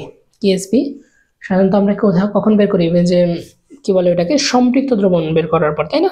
তাহলে আমাদের সম্পৃক্ত দ্রবণের গুণফলটাই হচ্ছে আমাদের কেএসপি থাকে, বা আমাদের দ্রাব্যতা গুণফল যেটাকে আমরা বলি। তাহলে আমাদের প্রথমে সম্পৃক্ত করতে হয়। ওকে, তাহলে এখানে দেখো দেওয়া আছে 50 ডিগ্রি সেলসিয়াস তাপমাত্রায় 100 গ্রাম AB3 সম্পৃক্ত আছে। 50 ডিগ্রি সেলসিয়াস মানে একটা হাই টেম্পারেচারে, মানে হাই টেম্পারেচার বলতে গেলে 50 ডিগ্রিতে আমাদের AB3টা সম্পৃক্ত আছে। ওকে, এই হচ্ছে মানে ভালো স্ট্যান্ডার্ড মানে আছে। যখনই তুমি 25 ডিগ্রি সেলসিয়াস করবা, এইটাকেই তুমি 25 ডিগ্রি সেলসিয়াস করবা। ওকে, 25 ডিগ্রি সেলসিয়াস মানে একটাতে আমাদের AB3 আছে, যেটা আছে 50 ডিগ্রি সেলসিয়াসে, এইটাকে তুমি ফ্রিজের মধ্যে বা 25 ডিগ্রি সেলসিয়াসে নিয়ে আসবে। বা ধরো 50 ডিগ্রি মানে হচ্ছে কি বলে, তুমি ধরো এটাকে ফোটালে তো অনেক বেশি হয়ে যায়, যাই হোক তুমি মানে আমাদের বাংলাদেশে গ্রীষ্মকালে বাইরে রেখে দিছো, এখান থেকে তুমি রুম টেম্পারেচারে নিয়ে আসছো, মানে এসির মধ্যে নিয়ে আসছো 25 ডিগ্রি সেলসিয়াসে। তখন বলছে যে সম্পৃক্ত দ্রবণটা কি হবে, কতটুকু অধক্ষিপ্ত হবে। তো অধক্ষিপ্ত হবে কেন না, অধক্ষিপ্ত কেন হবে, তাই না? এটা হচ্ছে আমাদের বিষয়, মানে বোঝার বিষয়। তো দ্রাব্যতা জিনিসটা হচ্ছে আমাদের, তুমি যত তাপ দিবা দ্রাব্যতা তত বাড়বে। দ্রাব্যতা মানে হচ্ছে দ্রবণীয় হওয়ার ক্ষমতা। হ্যাঁ, তুমি হচ্ছে এই যে আমরা যতটুকু আমরা মিশাইছি আমাদের চিনি, এটা মিশাতে মিশাতে একটা টপ মানে মানে একটা ম্যাক্সিমাম মানে কোয়ান্টিটি পর্যন্ত আমরা এখানে মিশাতে পারবো আমাদের চিনি। তারপরে মিশালে দেখবো যে চিনি আর মিশছে না, অধক্ষিপ্ত হয়ে যাচ্ছে, বুঝতে পারছো? তখন আর মিশতেছে না। তো ওই সময়টাতে, মানে যেই সময়টাতে ওই অধক্ষিপ্ত হওয়া শুরু হবে, বা ধরো একটা দুইটা অধক্ষিপ্ত হবে, সেই সময়টা হচ্ছে আমাদের সম্পৃক্ত দ্রবণ, বুঝতে পারছো? এইবার তুমি এই সম্পৃক্ত দ্রবণটাকে কি করলাম, হাই টেম্পারেচারে নিয়ে গেলাম, জাল দিচ্ছ তুমি, গ্যাসে উঠাই দিয়ে জাল দেওয়া শুরু করছো। তখন দেখবা যে তুমি তখন আরও চিনি মিশাবা, হ্যাঁ আরও চিনি মিশাই করবা, দেখবা যে আরও চিনি মিশতেছে। তাহলে কি হলো, আমাদের যখন টেম্পারেচারটা আমরা হাই করলাম তখন দ্রাব্যতা কি হলো, এই একই জিনিসেরই একই, মানে এখানে যতটুকু পানি ছিল ততটুকুই পানি আছে, যতটুকু চিনি ছিল ততটুকুই আছে, তার মধ্যে তুমি আরও চিনি মিশাতেই পারছো। মানে কি, এই দ্রাব্যতাটা, চিনির দ্রাব্যতাটা কি হয়েছে, বেড়ে গেছে, তাই না? এবার বুঝতে পারছো আশা করি। তাহলে চিনির দ্রাব্যতাটা যখন বেড়ে গেছে, কখন বাড়ছে, যখন আমরা তাকে কি করছি, হাই মানে হচ্ছে টেম্পারেচারটা হাই করছি, তাহলে আমাদের টেম্পারেচারটা হাই আছে। এইবার দেখো টেম্পারেচারটা হাই আছে, এবার ধরো যে মিশাইছো অনেকগুলো তুমি চিনি একদম হাই, মানে হাই টেম্পারেচারে যতটুকু মিশানো যায়, মানে সম্পৃক্ত করতে যতটুকু লাগে ততটুকু মিশাইছো। এইবার ভাবো এটাকে তুমি ঠান্ডা করতেছো, ঠান্ডা করলে কি হবে, আমরা হচ্ছে একটু এটা বাসায় ট্রাই করতে না করার আহ্বান, তাই হোক যদি করতে পারো ভালো। তুমি হাই টেম্পারেচারে ধরো মিশাইলা, হ্যাঁ অনেক মানে চিনি মিশাতে মিশাতে হাই টেম্পারেচারেও আর মিশতেছে না, মানে ওই টাইমে আর মিশতেছে না, তখন কি করবা, এটাকে ঠান্ডা হতে দিবা। তুমি চুলা থেকে নামাই রাখবা, দেখবা যে এটা জমে গেছে, যেটা তুমি চিনির সিরাপ করছিলা না, সেটাকে তুমি মানে এমন পর্যায়ে নিয়ে যাবা যে আর চিনি হচ্ছে মিশতেছে না। তো ওই টাইমে গিয়ে তুমি হচ্ছে যদি ঠান্ডা করো, ঠান্ডা করলে দেখবা যে চিনির কেলাস দেখতে পাবা, মানে তুমি ওটা কি হবে আবার, আর তখন ডিজলভ থাকবে না, তখন ওটা কি হবে, সলিড পর্যায়ে চলে আসতে শুরু করবে, মানে সেটা হচ্ছে আমাদের কি কেলাসিতে হবে, যেটা হচ্ছে আমাদের আজকের এই প্রশ্নটা। বুঝতে পারছো? তাহলে দেখো আমাদের প্রশ্নে দেওয়া আছে 50 ডিগ্রি সেলসিয়াসে এর দ্রাব্যতা আছে আমাদের কত, 60, তাই না? এই 60 এবং 25 ডিগ্রি সেলসিয়াসে আমাদের AB3 এর দ্রাব্যতা দেওয়া আছে 40। তো দ্রাব্যতা 40 মানে এস এর মানটা 60 বা এস এর মানটা 40। তো এই দ্রাব্যতা 40 মানে কি বোঝায়? দ্রাব্যতা 40 মানে আমাদের কি বোঝায়? এটার মানে বোঝায় হচ্ছে এটার হচ্ছে যদি আমরা কি বলে একক যদি আমরা লিখি 60 গ্রাম পার 100 গ্রাম H2O। বুঝতে পারছো? মানে আমাদের দ্রাব্যতা 60 বলতে বোঝায় যে 60 গ্রাম দ্রবীভূত আছে 100 গ্রাম দ্রাবকের মধ্যে, মানে 100 গ্রাম পানির মধ্যে। দ্রাব্যতা বলতে পানি বোঝায়। বুঝতে পারছো? তাহলে ধরো আমরা 100 গ্রাম, ওকে আচ্ছা আর না দেখাই, 100 গ্রাম পানি আছে, 100 গ্রাম পানির মধ্যে তুমি 60 গ্রাম কোনো একটা AB3 বস্তুটা মানে হচ্ছে কি বলে মিশাইছো। এইটা হচ্ছে 50 ডিগ্রি সেলসিয়াস তাপমাত্রায় 60 গ্রাম বস্তু সে 60 গ্রাম ধরো চিনি, হ্যাঁ 60 গ্রাম সে সম্পৃক্ত করতে পারে, মানে মিশাতে পারে। আর যখন 25 ডিগ্রি সেলসিয়াসে আসে তখন এটা কি হয়ে যায়, 40 গ্রাম পার 100 গ্রাম H2O। তাহলে এইটা থেকে আমরা কি লিখতে পারি, দেখো দ্রবণটা দেখো, এটা হচ্ছে আমাদের কি 100 গ্রাম পানি দ্রাবক, 60 গ্রাম হচ্ছে AB3। তাহলে আমাদের 160 গ্রাম এখানে হচ্ছে আমরা 50 ডিগ্রি সেলসিয়াসের ক্ষেত্রে প্রথমে বের করি। ওকে, তাহলে প্রথম 50 ডিগ্রি সেলসিয়াসের ক্ষেত্রে আমরা বের করব যে কতটুকু দ্রব থাকে, তাই না? 100 গ্রামে কতটুকু দ্রব থাকে। তাহলে 160 মানে 100, এই প্রথম লাইনটা লিখতেছি এইটার উপর ভিত্তি করে। বুঝতে পারছো? এই লাইনটার উপর ভিত্তি করে আমরা প্রথম লাইনটা লিখবো। তাহলে 160 গ্রাম কি বলে ওটাকে, দ্রবণে 160 গ্রাম দ্রবণে দ্রব আছে কতটুকু, 60 গ্রাম, তাই না? এই যে দ্রব হচ্ছে AB3 60 গ্রাম আছে। তাহলে এবার দেখো 100 গ্রাম দ্রবণ, তাই না? আমাদের প্রশ্নে দেখো দেওয়া আছে 100 গ্রাম দ্রবণ। 100 গ্রাম দ্রবণে দ্রব আছে 60 বাই 160, আচ্ছা 60 বাই 160 ইন্টু 100, 37.5 গ্রাম AB3। তাহলে আমরা এখানে বের করলাম কি দ্রব আছে, তাই না? দ্রব হচ্ছে 37.5 গ্রাম। তাহলে আমরা এটাকে কি বলে, দ্রব আমরা হচ্ছে তাহলে কি দ্রাবকটা বের করে ফেলতে পারবো না? দ্রাবক সমান কি হবে আমাদের, দ্রাবক হবে 100 থেকে আমরা 37 মানে দ্রবটা বাদ দিয়ে দিছি, তাহলে 37.5 যদি বাদ দিই আমরা তাহলে কি হবে 62.5 গ্রাম 5 গ্রাম হবে কি আমাদের দ্রাবক। ওকে, এটা হচ্ছে আমাদের কি দ্রাবক আছে। তাহলে আমরা এরপরে 25 ডিগ্রি সেলসিয়াস তাপমাত্রায় আমরা লিখতে পারি, 25 ডিগ্রি সেলসিয়াসে আমরা লিখতে পারি যে 25 ডিগ্রি সেলসিয়াসে মানে 40 গ্রাম পার 100 গ্রাম H2O, তাই না? তাহলে এখানে আমরা লিখতে পারি 100 গ্রাম দ্রাবকে, মানে আমরা এখানে যেহেতু দ্রাবকটা বের করে নিয়েছি তার জন্য আবার আমরা দ্রাবকে করতেছি। ওকে, 100 গ্রাম দ্রাবকে দ্রব আছে 40 গ্রাম। তাহলে আমরা হচ্ছে কি দেখব, 62.5 গ্রাম দ্রাবকে দ্রব থাকবে, মানে হচ্ছে কি আমরা 40 ডিভাইডেড বাই 100 ইন্টু 62.5, এইটা আসতেছে আমাদের 25 গ্রাম। এটা আমাদের কি আছে, দ্রব। তাহলে দেখো আমাদের দ্রব প্রথমে ছিল কতটুকু, প্রথমে ছিল হচ্ছে আমাদের 37.5 গ্রাম। বুঝতে পারছো?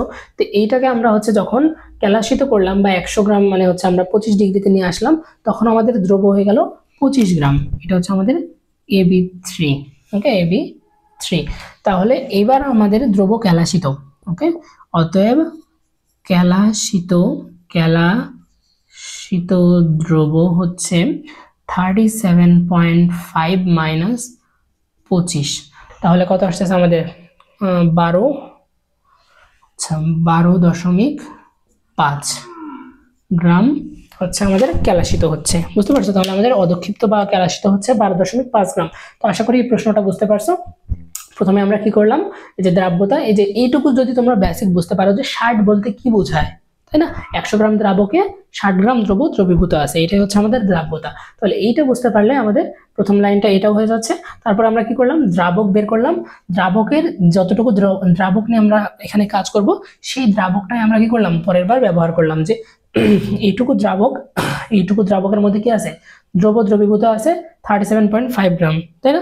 তারপর আমরা যখন 25 ডিগ্রিতে আনবো তখন আমাদের যে 100 গ্রামে আছে আমাদের 40 গ্রাম, এটার মানে দ্রাব্যতা। তখন আমাদের এই 62.5 গ্রামের মধ্যে কতটুকু থাকতে পারে দ্রব্য, সেটা আমরা বের করলাম। তারপরে আমরা বের করলাম যে ক্যালাসিত দ্রব্য হবে 12.5 গ্রাম। এইবার দেখো আসছে আমাদের সম-আয়নের ম্যাথ, যে Ab3 এর উপস্থিতিতে Mb এর দ্রাব্যতা পরিবর্তিত হয় বিশ্লেষণ করো। বুঝতে পারছো? Ab3 এর উপস্থিতিতে Mb এর দ্রাব্যতা। তো Ab3 কে আমরা যদি একটু ভাঙি তাহলে দেখবো যে Ab3 কে আমরা যদি ভাঙলি তাহলে আসতেছে এটা হচ্ছে A3 প্লাস প্লাস হচ্ছে 3b মাইনাস, আর Mb এইটাকে যদি আমরা ভাঙি তাহলে আসবে আমাদের M প্লাস এবং b মাইনাস।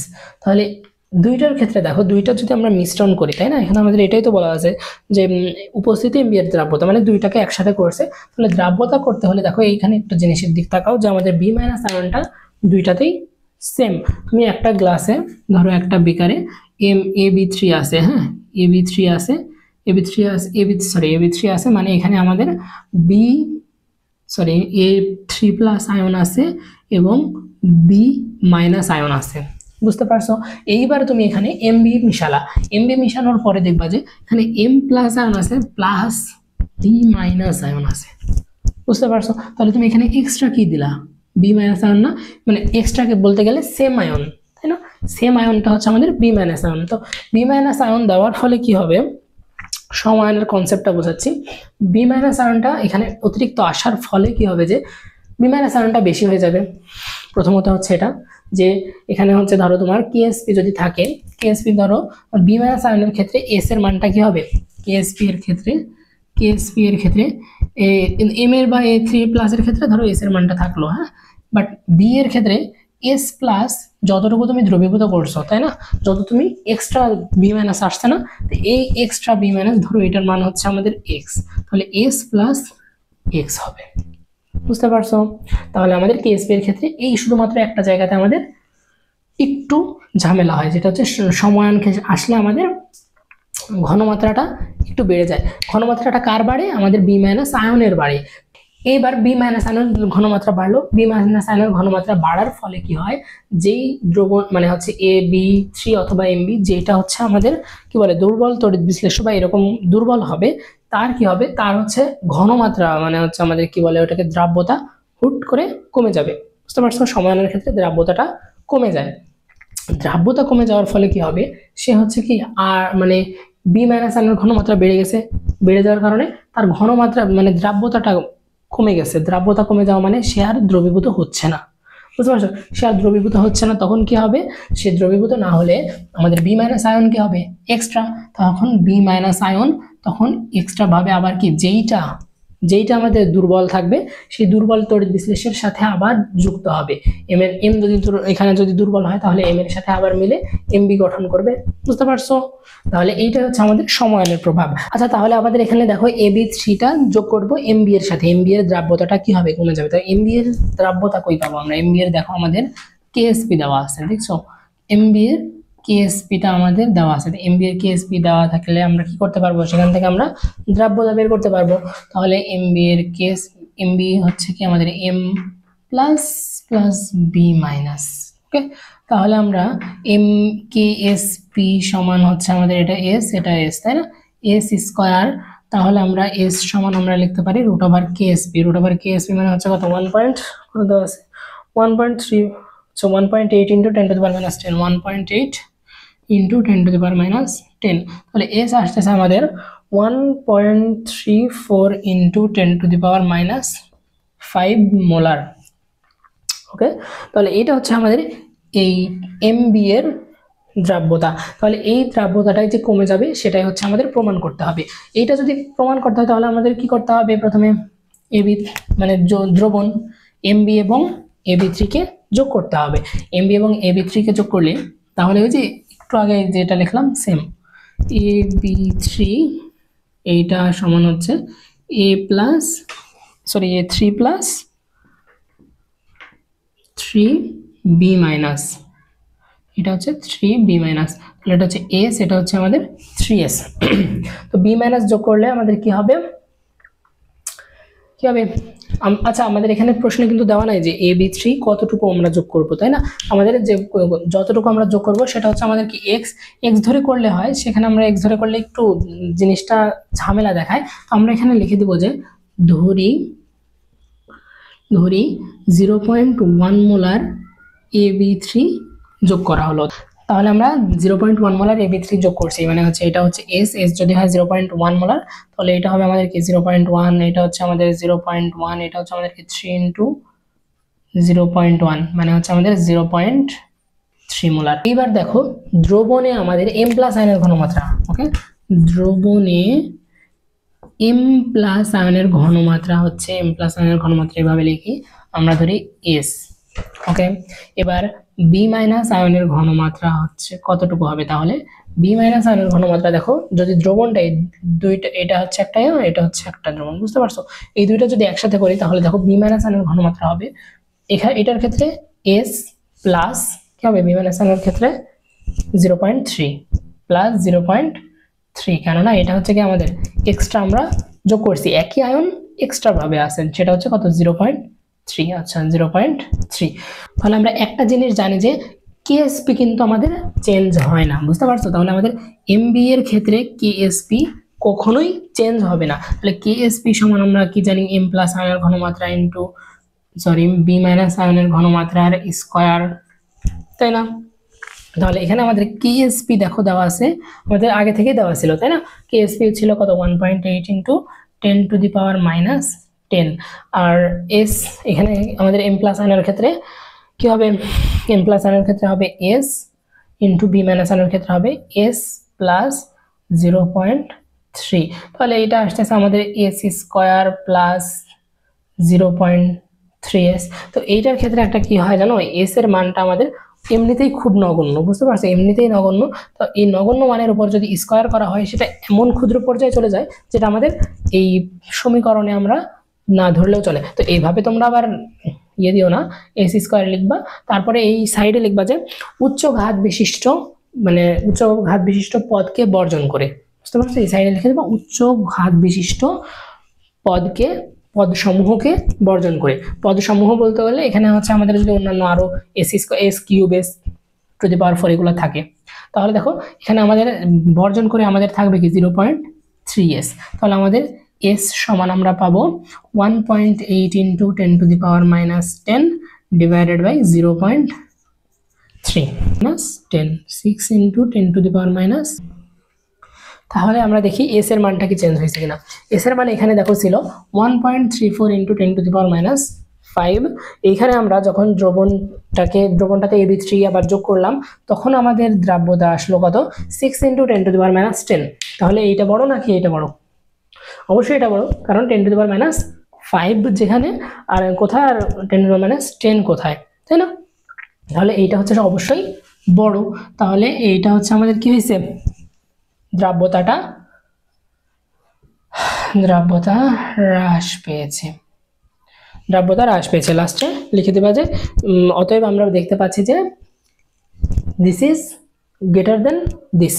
ওকে, এর জন্য এই এমবি এর দ্রাব্যতাটা হ্রাস পাইছে। ভাই আপনারা আমাদের এই টাইপটা করার জন্য আমাদের এই যে এই সূত্রগুলো আমাদের একটু দেখে রাখা লাগবে, যে এটা হচ্ছে আমাদের আর হচ্ছে আমাদের কি ইলেকট্রনের মানে যে কক্ষপথে থাকবে সেই কক্ষপথের হচ্ছে বেগ, মানে 1 নং কক্ষপথ হলে n এর মান 1, 2 নং কক্ষপথ হলে মানে n তম কক্ষপথের ব্যাসার্ধ, এটা হচ্ছে আমাদের ওই ব্যাসার্ধ মানে ওই কক্ষপথে মানে n কক্ষপথে ইলেকট্রনের বেগ হচ্ছে আমাদের এটা, দুইটা করে কেন দেওয়া আছে, এটা হচ্ছে আমাদের এসআই একক, এটা হচ্ছে আমাদের সিজিএস এককে, বুঝতে পারছো?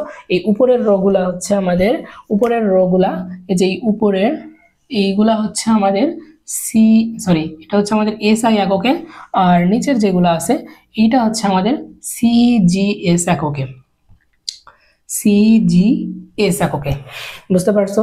তো এই সূত্রগুলো হচ্ছে তোমাদেরকে মুখস্থ করা লাগে, যদি করো খুবই ভালো হয়, মানে করাই লাগেই, মানে তুমি এখন করবা না, তুমি হচ্ছে পরে আবার অ্যাডমিশনে গিয়ে করতে হবে, বা এইচএসসি তে কিছু দু একটা প্রশ্ন মিস যাবে, বুঝতে পারছো? তো এই সূত্রগুলো একটু মুখস্থ রাখতে হবে।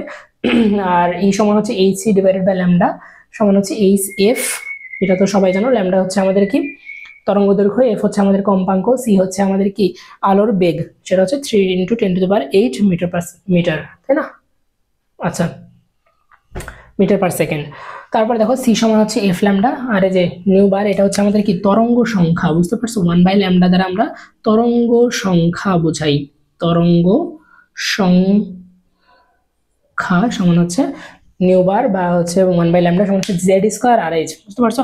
হাইড্রোজেনের জন্য আমরা তখন দেখলাম যে R H into 1/n1 square minus 1/n2 square, বা যদি অন্য কোনো ক্ষেত্রে আসে, ধরো লিথিয়াম বেরিলিয়ামের ক্ষেত্রে আসলে, তখন আমাদের কি লিথিয়ামের ক্ষেত্রে এখানে জেড এর মানটা চেঞ্জ হয়ে যাবে, তখন হবে 3 square into R H 1/n1 square minus 1/n2 square.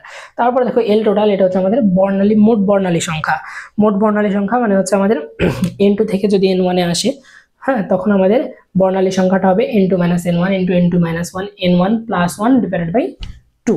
তাহলে এই ছিল আমাদের সূত্রগুলো। তো আমাদের এই টাইপের ক্ষেত্রে আমাদের সূত্র লাগবে শুধুমাত্র ই এর, বুঝতে পারছো? এই যে আমাদের শক্তি, ওই সূত্রটা লাগবে, আর এই যে এই সূত্রটা লাগবে। আমাদের হচ্ছে যশোর বোর্ড 23-এর। তো এই টাইপের হচ্ছে আমাদের গ নম্বরে দেখো দেওয়া আছে ইলেকট্রনটি স্থানান্তরের জন্য শোষিত শক্তির পরিমাণ কত। তাহলে ইলেকট্রনটা দেখো শোষিত মানে কি, স্থানান্তর কিভাবে হয়েছে, 1 থেকে 3-এ গেছে, তাই না? 1 থেকে 3-এ গেছে, এবং জেড এর মান 1 দেওয়া আছে। জেড এর মান 1 দেওয়া মানে কি, এটা আমাদের হাইড্রোজেন, ওকে, এটা হচ্ছে আমাদের হাইড্রোজেন। এন এর মান 1, সরি, জেড এর মান 1, তাহলে আমাদের 1 থেকে 3-এ গেছে, এর জন্য আমাদের কি বলছে, শোষিত শক্তির পরিমাণ হিসাব করো। তাহলে আমাদের E1 ইকুয়াল আমাদের বের করতে হবে একবার E3, মানে 1 নং কক্ষপথের শক্তি বের করতে হবে, 3 নং কক্ষপথে কেমন শক্তি সেটা বের করতে হবে। তাহলে আমরা যেহেতু 1 থেকে 3-এ গেছি, তাহলে 3 থেকে 1 বিয়োগ করে দেব। তাহলে E1 এর ক্ষেত্রে আমরা সূত্রটা জানি 2π² me⁴, তাই না? 2π² জেড স্কোয়ার ছিল, যেহেতু জেড স্কোয়ার এখানে থাকবে না, কারণ জেড সমান কত, 1, n² h²। এটা হচ্ছে আমরা বসাবো, আমরা বসাই 2π এর মান আমরা পাই বসাই দিই, m এর মান হচ্ছে 9.1 × 10⁻20। আচ্ছা, আমরা সিজিএস এ বসাচ্ছি যেহেতু 28 গ্রাম, এর মান হবে তখন 4 পয়েন্ট সামথিং, তাই না?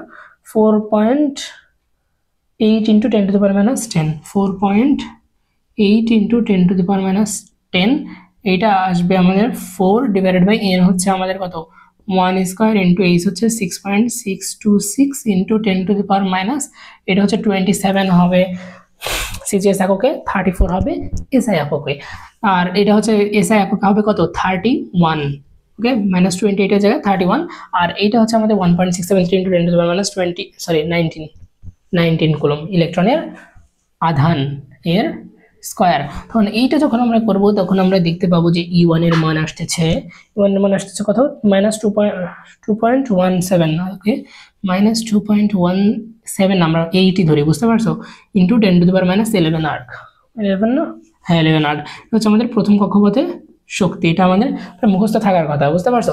আর এটা যদি আমাদের কি বলে এসে এককে আনতে চাই, কি করতে হবে, 1 আর্গ সমান হচ্ছে 10⁻7, 1 সমান হচ্ছে 10⁻7 -7 মনে হয়, 10⁻7 জুল। আচ্ছা একটু দেখি, হ্যাঁ 10⁻7 জুল। তারপরে E3 এর মান সেম ভাবে আমরা বের করব, E3 এর মানটা আমরা বের করব -2π² m²। আচ্ছা n এর জায়গায় কি করব আমরা, আচ্ছা আমি এখানে লিখি, তোমরা একটু কষ্ট করো, বুঝতে পারছো, একটু কষ্ট করো। তাহলে আমরা E3 এর মানটা এখানে লিখব, E3 এর মান এখানে কি হবে, n² এর জায়গায় 3²। তাহলে এইটা হলে আমাদের আগে মান আসবে কত, 2.418 2.418 into 10 to the power minus something 8 না সরি 12 বার। তাহলে আমরা যখন E3 মাইনাস E1 আচ্ছা E তো এপসাইলন হয়ে গেছে E3 মাইনাস E1 করলে তখন আমরা পাবো যে এখানে আমরা করলে আমরা পাবো 1.93 into 10 to the power 1.93 into 10 to the power minus 11 1.93 into 10 to the power minus 11 arg এভাবে রাখলে ফুল মার্ক পাবা। যদি তোমার ইচ্ছে হয় যে তুমি এসআই এককে আনবা তাহলে কি করবা into 10 to the power minus 7 তখন আসবে কত 1.993 into 10 to the power minus থাকলে মাইনাস কি হয় যোগ মানে গুণ থাকলে যোগ হয় গুণ থাকলে যোগ হলে মাইনাস আচ্ছা গুণ থাকলে তো এরকম হবে -8 বুঝতে পারছো। তাহলে এইটাই ছিল আমাদের গ নম্বরের অ্যান্সার। এটা হচ্ছে আমাদের কি শোষিত শক্তির পরিমাণ। আমাদের একটা সূত্র এখন লাগবে সেটা হচ্ছে আমরা কি বের করব E3 এর ক্ষেত্রে আমরা জানি hc ডিভাইডেড বাই ল্যামডা। এখানে দেখো প্রশ্নটা একটু খেয়াল করলে দেখতে পাবো তৃতীয় কক্ষপথের তরঙ্গ দৈর্ঘ্য চতুর্থ কক্ষপথের তরঙ্গ দৈর্ঘ্য মানে আমাদের কি তরঙ্গ দৈর্ঘ্য বের করতে হবে। তাহলে আমাদের ল্যামডা এটা আমরা ল্যামডা 3 দিতে পারি ল্যামডা 3 সমান হচ্ছে hc ডিভাইডেড বাই E3 ওকে। তো আমি এখানে হচ্ছে মানগুলা বসাই h হচ্ছে 6.626 into 10 to the power minus কত জুলে বসাবো আমরা এবার বুঝতে পারছো জুলে বসালে 6.626 into 10 to the power minus 34 বসাবো। c হচ্ছে 3 into 10 to the power minus 8 metre per second 2.418 into 10 to the power minus কত বের হয়েছিল আমাদের 11 না 12 বের হয়েছিল তাই না বাট আমরা এখানে কিসে বসাচ্ছি সবগুলা এসআই এককে। তাহলে 10 to the power minus 7 দিয়ে গুণ করে দিব 10 to the power minus 7 দিয়ে যদি আমরা গুণ করে দেই তাহলে আমাদের 12 প্লাস হচ্ছে আমাদের 7 মানে হচ্ছে আমাদের 19 বুঝতে পারছো -19 7 8.22 into 10 to the power minus 7 metre. তাহলে এটা আসলে আমাদের কি ল্যামডা 3 এর মান। এবার আমরা ল্যামডা 4 এর মান বের করব। ল্যামডা 4 এর মান বের করতে হলে আমাদের E4 এর মানটাও লাগবে। E4 এর মানটা আমরা কই পাবো E4 এর মানটা আমরা এই যে এই সূত্রটা থেকে পাবো -2 pi square m e to the power 4 divided by n square h square. তাহলে আমরা এখানে যদি যে এইগুলা হচ্ছে সবগুলো যদি বসাই মানে এই n এর এখানে আমরা কি 4 স্কয়ার বসাবো তাহলে এই সব কিছু সেম বসাইলে আমরা পেয়ে যাব কত 1.359 ইনটু প্রথমে আমাদের আসবে কিসে আর্গে আসবে আর্গে আসলে into 10 to the power minus 12 10 to the power minus 12 erg আসবে। এইটাতে আমরা হচ্ছে 10 to the power minus 7 দিয়ে যদি গুণ করে দিই তাহলে আমাদের কিসে আসবে এসআই এককে আসলে 1.359 into 10 to the power minus 19 joule আসবে ওকে সরি জুল। তাহলে এই জুলটাকে আমরা কি করব ল্যামডা 4 আমরা বের করব। এবার ল্যামডা 4 বের করলে hc divided by lambda h হচ্ছে 6.626 into 10 to the power minus 34 এটা হচ্ছে 3 into 10 to the power minus 8 E4 হচ্ছে 1.359 into 10 to the power minus 19 1.463 into 10 to the power minus 6 metre okay -6 metre. আমাদের প্রশ্নে বলছে কি দেখো মানে তরঙ্গ দৈর্ঘ্য কোনটা বেশি কোনটা কম। তো এখানে আমাদের কি লিখে দিব যে ল্যামডা কোনটা বেশি কোনটা কম। তাহলে এইটা হচ্ছে আমাদের কি বেশি নাকি হ্যাঁ এইটা হচ্ছে আমাদের বেশি এটা হচ্ছে আমাদের কম। তাহলে ল্যামডা 4 গ্রেটার দেন ল্যামডা 3। তোমরা হচ্ছে এইটুকু দেখবা না বুঝতে পারছো এইটুকু না দেখে তোমরা দেখবা যে এইটা আগে দেখবা বুঝতে পারছো। এইটার ক্ষেত্রে দেখবা যে কোনটা বেশি কোনটা কম। তাহলে আমাদের 10 to the power minus 7 এর থেকে 10 to the power minus 6 বেশি। তাহলে তরঙ্গ দৈর্ঘ্য আমাদের ল্যামডা 4 গ্রেটার দেন ল্যামডা 3 হবে। এতক্ষণ পর্যন্ত তোমাদেরকে যেসব প্রশ্ন করালাম এইগুলাই তোমাদেরকে বারবার আসে। এরপরেও যদি তোমরা কিছু করতে চাও তাহলে দেখো আমাদের হচ্ছে কুমিল্লা বোর্ড 23-এর প্রশ্নটা আছে। কুমিল্লা বোর্ড 23-এর প্রশ্ন একদম সেম বলতে গেলে যে এক অনুসারে কোনো রেখার তরঙ্গ দৈর্ঘ্য এত ন্যানোমিটার দেওয়া আছে বুঝতে পারছো তরঙ্গ দৈর্ঘ্য দেওয়া আছে কোন শক্তি স্তর হতে ধাপান্তরিত করা হয়েছে বুঝতে পারছো কোন শক্তি স্তর থেকে ধাপান্তরিত করা হয়েছে আমাদের ল্যামডা বা তরঙ্গ দৈর্ঘ্য দেওয়া আছে। আমরা এখানে হচ্ছে রাফভাবে করে ফেলি আর এইচ সমান হচ্ছে 1/n1 square minus 1/n2 square. n এর মানটা কত হবে সবাই লেখো তো n এর মানটা কত হবে আর এইচ সমান হচ্ছে 10 96 78 দিতে পারি বা 1.0909678 ইন্টু 10⁻⁻, কত 7 দিলে হচ্ছে আমাদের এসআই একক আসবে। আচ্ছা 1/n1 হচ্ছে আমাদের প্যাশন সিরিজের ক্ষেত্রে 3² এবং আমাদের এটার ক্ষেত্রে n2 এর মানটা আমরা বের করব। আর ল্যামডা এর মানটা আমাদের দেওয়া আছে, ল্যামডা এর মানটা আমাদের কত দেওয়া আছে 1875.62 ইন্টু 10⁻⁹ ন্যানোমিটার দেওয়া আছে, 10⁻⁹। তো এইটা যদি তোমরা হচ্ছে বিশ্লেষণ করো তাহলে এখান থেকে তোমরা n2 এর মান আসবে আমাদের 4। তো এইভাবে হচ্ছে আমরা ঘ নাম্বারটা শেষ করব। তারপরে দেখো ঘ নাম্বারটা দেখো, প্রশ্নটা দেখো একটু, প্রশ্নটা দেখো যে উদ্দীপক 2 এর মৌলটির সর্বশেষ শক্তি স্তরে ইলেকট্রন বিন্যাস পলির বর্জন নীতি সমর্থন করে কিনা। তাহলে তোমাদের এখানে জানতে হবে পলির বর্জন নীতি কি। পলির বর্জন নীতি হচ্ছে একই পরমাণুতে যে কোনো দুটি ইলেকট্রনের ক্ষেত্রে 4টি কোয়ান্টাম সংখ্যার মান কখনো একই হতে পারে না। মানে আমাদের 4s1 4s2 এর ক্ষেত্রে, মানে আমাদের এটা হচ্ছে আমাদের জিঙ্ক, মূলত এটা হচ্ছে আমাদের কি জিঙ্কের ক্ষেত্রে। তাহলে 4s2 এর ক্ষেত্রে 4s1 এবং 4s2 এর ক্ষেত্রে 4s2 এর ক্ষেত্রে কি বের করতে হবে আমাদের nlms এর মান বের করতে হবে, nlms। তাহলে এখানে আমরা বের করি n এর মান আসছে কত 4, l এর মান আসছে s এর জন্য 0, তাহলে m এর মান হচ্ছে কি আমাদের 0, s এর মান হচ্ছে কি আমাদের s1 যেহেতু প্লাস হাফ।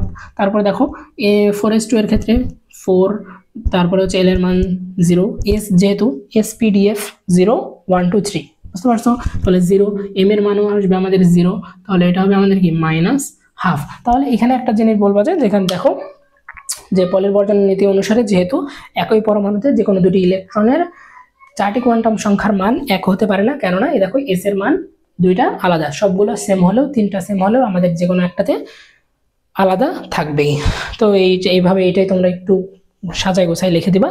এইরকমই প্রশ্ন দেখো সবগুলোতে, মানে তুমি তোমার যেই গাইড বলো, তোমার টেস্ট পেপার বলো, যেটা আছে তোমরা কি করবা পরীক্ষার আগে, পরীক্ষাতে ভালো করার ট্রিক হচ্ছে যে যতগুলো বোর্ড কোশ্চেন আছে আর তোমরা হচ্ছে যেগুলো ভালো ভালো কলেজ আছে এগুলার ভালো ভালো কলেজেরগুলো অতটা করার মানে না করলেও হয়, বাট করলে ভালো, বুঝতে পারছো। তো তুমি বিশেষ করে তোমাদের যে বোর্ডগুলো আছে বোর্ডগুলো আর হচ্ছে ভালো ভালো কলেজগুলোর প্রশ্নগুলো তোমরা কি করবা ভালো বারবার প্র্যাকটিস করবা। আমি আজকে যেইগুলা টাইপ করে দিলাম এই টাইপগুলো দেখবা যে বারবার রিপিট হচ্ছে, সেম জিনিস বারবার রিপিট হচ্ছে, মানে একই জিনিস বারবার রিপিট করবে, বুঝতে পারছো। আর গুণগত রসায়ন থেকে কিন্তু 2টা প্রশ্ন আসে সিকিউ, তো 2টা প্রশ্নই জানো ভালোভাবে পারো। গুণগত রসায়ন সহজ চ্যাপ্টার, এখান থেকে যদি পারো তাহলে দেখবা যে তোমার কনফিডেন্সটা অনেক হাই হয়ে গেছে, বুঝতে পারছো। তাহলে এই ছিল আজকের পড়াশোনা। তো এই অধ্যায়টা খুব সুন্দরভাবে পড়াশোনা করবা, মানে একটু প্র্যাকটিস করবা, যে ক্লাস করলা রেখে দিলা মানে কোনো কাজে আসবে না। তোমরা যদি এখনই ধূপধাপ একটু মানে প্র্যাকটিস করে ফেলতে পারো তাহলে তোমাদের জন্য খুবই ভালো হবে। তাহলে তোমাদের পরীক্ষাটাও সামনে চলে আসতেছে, এরপরে কোন ক্লাস নেওয়া যায় তোমরা একটু জানাও, তোমাদের কোনটা প্রয়োজন সেটা দেখবো নি আমি, সেটা দেখে তারপরে হচ্ছে আমি ক্লাস নেওয়া স্টার্ট করব। আশা করতেছি এরপরে ক্লাসগুলা যথাসময়ে নিতে পারবো, নেওয়ার চেষ্টা করবো ইনশাল্লাহ। তো সে পর্যন্ত সবাই ভালো থেকো, সুস্থ থাকো, ভালোভাবে পড়াশোনা করো। আসসালামু আলাইকুম ওয়া রাহমাতুল্লাহ।